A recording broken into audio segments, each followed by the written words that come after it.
My name is Brian Peterson, and I'm a designer and artist living in downtown Santa Ana.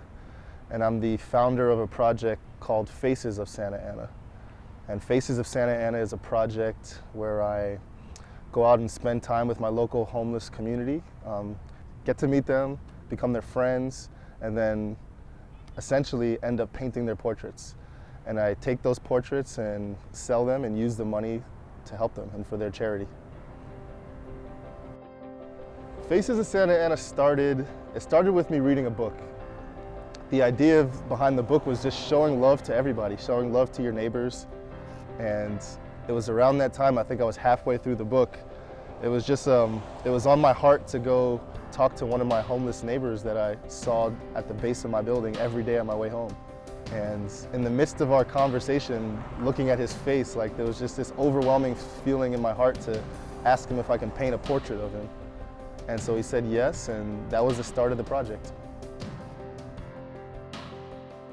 I want to know all about their dreams. I want to know about their hopes for the future, maybe a little bit about their past. And it's really their story. It's these moments that start to paint the picture of them in my head. So I'm thinking about the colors, I'm thinking about the mood of their life. And it's from these stories that I can then go home and eventually paint their portrait.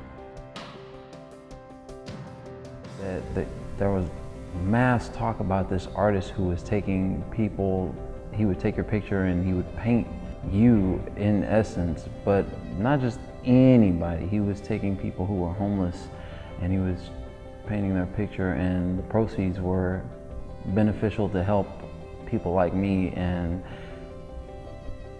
get things that we needed, whether it was a room or food or whatever the case may be. When I first saw the painting, it was beautiful, and it was, at the same time, it was awe-inspiring because I was like, somebody painted me. Someone took the time to care enough to make me look good. And I make me look good, but somebody else taking and making me look good is like, hands down, you can't beat that. You can't beat it. Their story and my relationship with them and me really considering myself a friend to them is so important because the overall theme of this project is love. And by me understanding them and them understanding me and my wife, I think it's only then that we can actually experience like a friendship and love. And so the stories are incredibly important. We had a nice mobile home, and we were renting in 2 rooms. And anyways, things just started to change. You know, we had this landlord. She told us that we had to move, you know. And next thing you know, the sheriffs come. And they said that we have to move. We have a couple of days. So I went out there looking for storage. She came back later, because we both left. She took everything. I mean, we left with just our clothes. I did the best that I could, you know, so we've been living in a van for like 5 months, 6 months. Yeah, and I never knew how hard it is to live on the streets. And when I first met Brian, I can just tell right away that there was something about him, you know, that I knew he was a good person, you know what I mean? And then the way he spoke, I knew he had God in his heart.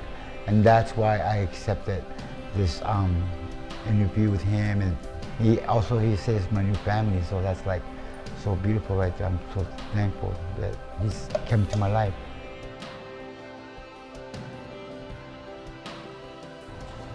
From the beginning, the Faces of Santa Ana project has been a journey of faith for me. I've stepped into dark places, I've stepped into plenty of uncomfortable and awkward places. And in these moments, I really see that God has shown up in the project, and He's fostered and made so many things new in our heart that we didn't know were there.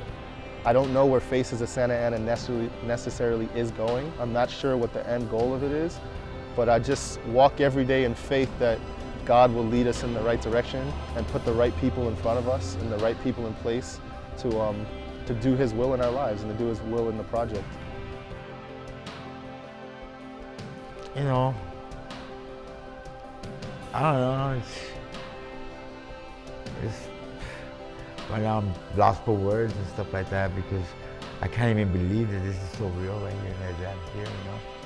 and I'm never really lose my words or my thoughts, you know, but right now I'm so like lost because, like I say, you know, I thought it was an illusion, but it's real.